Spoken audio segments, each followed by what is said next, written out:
میں آج سفر پہ چل رہا تھا، دل میں خیال آ رہا تھا، اکبر اور جہانگیر کے دور میں ایک مجدد آیا ان کے مقابلے میں، اکبر اور جہانگیر کے دور میں ایک مجدد آیا ان کے مقابلے میں۔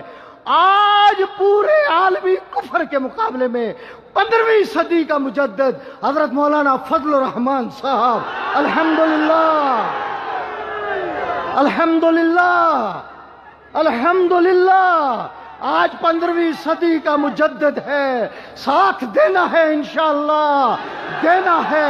مجدد الفسانی کامیاب ہوئے تھے، مولانا فضل الرحمان بھی کامیاب ہوں گے انشاءاللہ۔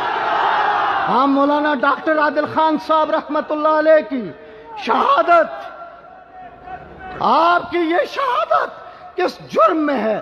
آپ کا قصور کیا ہے؟ آپ نے کیا اس ملک پاکستان کا کون سا قانون توڑا ہے؟ کون سے آئین کے خلاف